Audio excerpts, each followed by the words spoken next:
lo dijo en la primera hora. Muy bien, gracias, don Santi Sotomayor. 8 de la mañana con 38 minutos. Linda mañana la que tenemos en la capital de la República.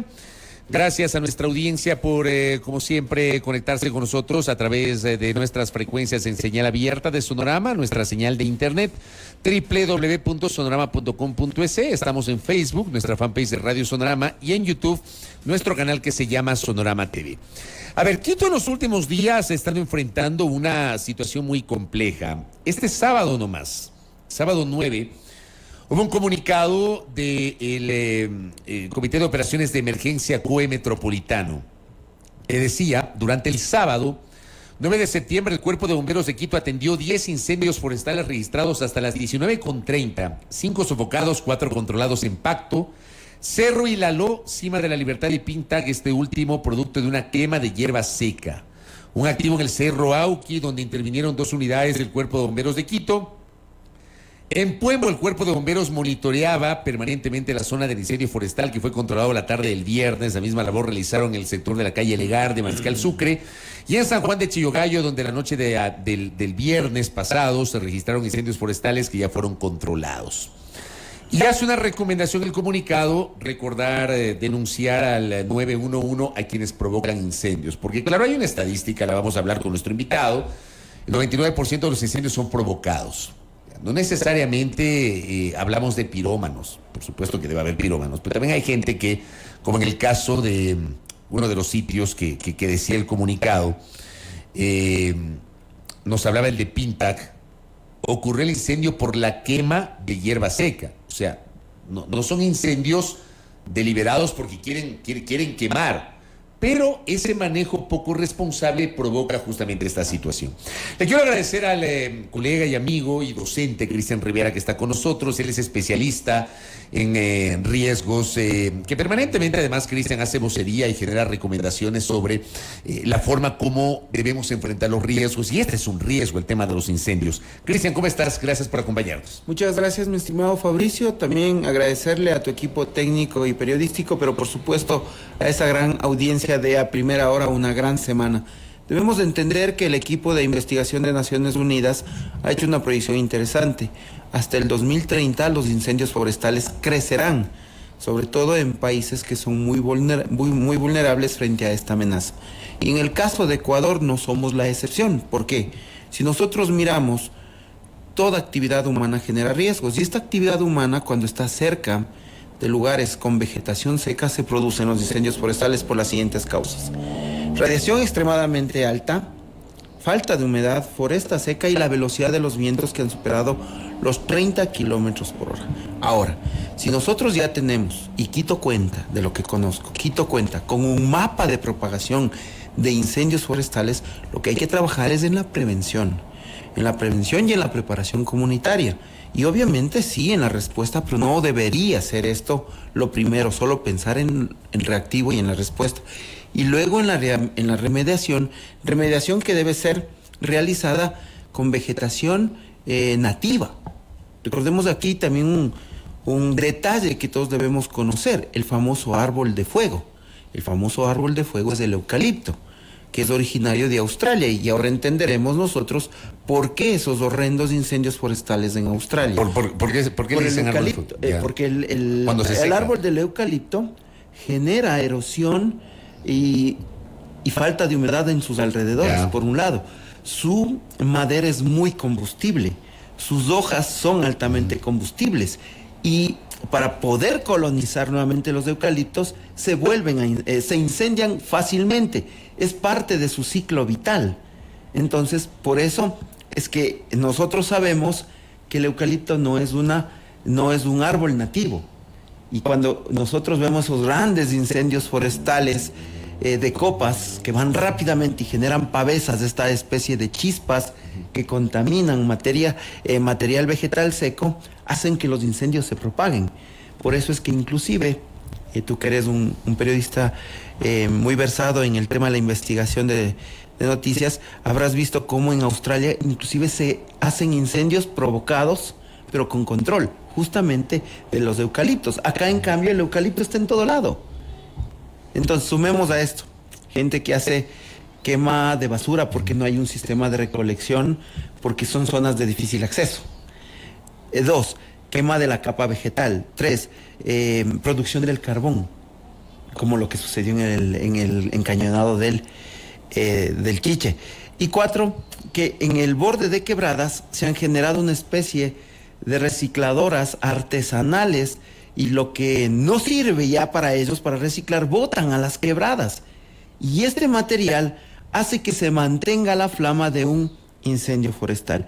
Entonces, todos estos escenarios pueden ser recurrentes y repetitivos en nuestro país, ¿verdad? Porque si no, regresemos a ver, por las características del calentamiento global y el cambio climático, lo que ha pasado en Grecia, en Turquía, en Hawái.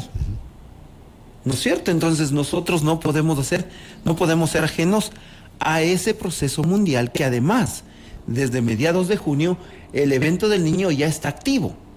Claro, nosotros tenemos una visión o pensamos que solo va a impactar en la costa, en el perfil costero, que solamente va a ser lluvias, las inundaciones, la erosión, y no es así. Es muy probable que con lo que estamos pasando se queme una de las obras de mitigación natural más importante, que son los manglares, y eso sería terrible para la zona costera. Pero volviendo a Quito, en el tema de Quito se puede trabajar muchísimo en la prevención, en los sistemas de alerta temprana. ¿A qué me refiero? Los mapas de propagación de incendios forestales que existen en los 8 parques metropolitanos y en las 4 reservas ecológicas. Es decir, cuando estos mapas de propagación, o estos semáforos, es lo correcto que debo decir, estos semáforos de propagación de incendios forestales, que deben estar en su mayoría en rojo, inclusive como en años anteriores, se cierran las puertas a los usuarios, justamente para evitar que haya incendios forestales, desde la colilla de un tabaco o una fogata o una parrilla mal apagada. ¿Se puede pensar también en pirómanos que están provocando deliberadamente? Mira que el fin de semana, no sé si tú viste, circularon en redes y en chats de WhatsApp videos de que supuestamente hay hasta la utilización de drones. Yo no sé si eso es cierto, no sé si hay una investigación seria en ese sentido, pero yo te pregunto a ti, de tu experiencia y de lo que conoces ahora mismo, ¿podemos hablar también de gente que deliberadamente está provocando los incendios? Es probable, mi estimado Fabricio, pero ante eso la autoridad debe denunciar en la fiscalía. Entonces, si nosotros miramos, esto ya pasó en la época del señor alcalde Barrera. Ahí también se dijo que había un grupo de incendiarios, decían un grupo de pirómanos, pero recordemos que para determinar una persona con piromanía debe ser sometido a un examen de un psiquiatra. Y es un psiquiatra quien determina si es o no es un pirómano. Luego pasamos a la administración Rodas y pasó lo mismo. Y decían que ahí se están produciendo los incendios forestales para afectar a su mandato en la alcaldía.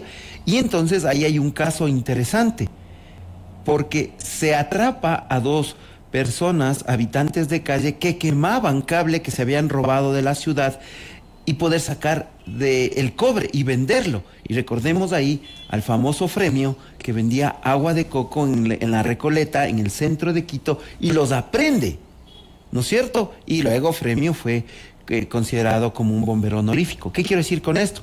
Hay gente que por ciertas actividades puede provocar incendios forestales. Es el caso que les contaba de la administración Rodas. Y ahí, por ejemplo, se inicia la denuncia por incendios forestales porque hay un daño ambiental.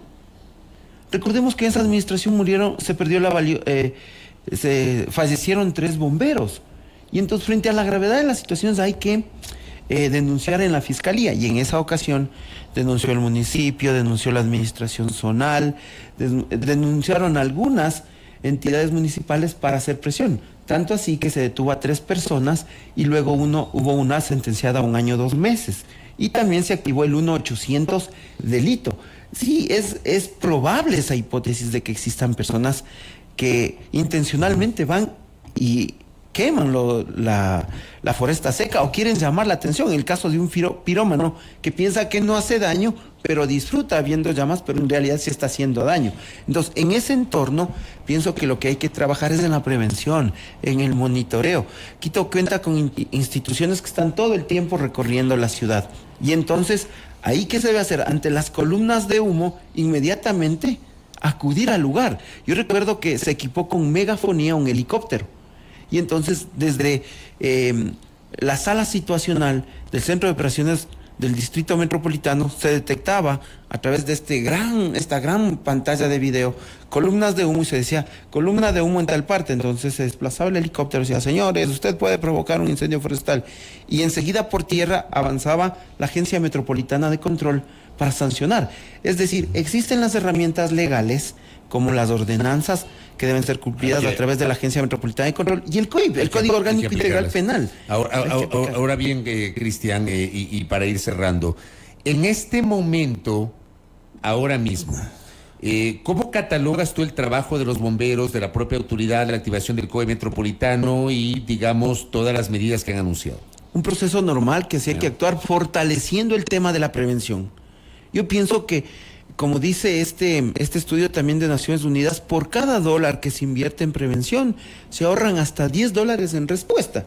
Quiere decir que nosotros cuando no trabajamos empleando la prevención como una herramienta potente y fuerte, estamos atentando contra el desarrollo de una ciudad, contra el desarrollo de un país. Por eso es fundamental trabajar en la prevención y trabajar con la comunidad. Y algo interesantísimo, mi estimado Fabricio, las juntas parroquiales.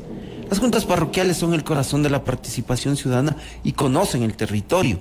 Y entendamos que los incendios forestales no solo que afectan y destruyen el hábitat del lobo rojo de páramo, de las lechuzas, de los quilicos, de los puercoespines, de las zarigüeyas, que han migrado algunos, no solo de la flora, sino también del ser humano. Pensamos que porque ese momento no pasó nada, ya nuestra salud está bien, y no es así. Las partículas más pequeñas, de las toneladas de CO2 que se emanan al aire luego de los incendios forestales, afectan a los enfermos, a las personas que tienen enfermedades pulmonares obstructivas crónicas, rinitis, asma, y pueden hasta morir. O sea, hay un daño ambiental, pero también a largo plazo a una persona. Entonces hay que entender que el incendio forestal no termina cuando está liquidado. Hay que hacer un monitoreo de la comunidad, a ver cómo quedó su salud. Y entonces ha habido un trabajo interesante, pero creo que la clave está en fortalecer la prevención. De acuerdo. Cristian, gracias por el tiempo y por esas recomendaciones. Evidentemente, ojalá que esta sea una mejor semana.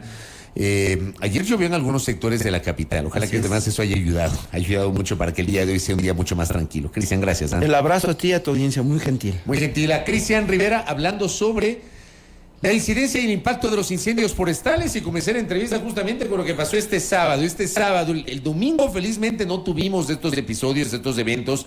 Yo imagino porque después del mediodía en algunas zonas de Quito cayó una lluvia y esto, creo yo, ayudó. Veamos qué pasa el día de hoy. Primera plana. Todas las noticias, todas las voces.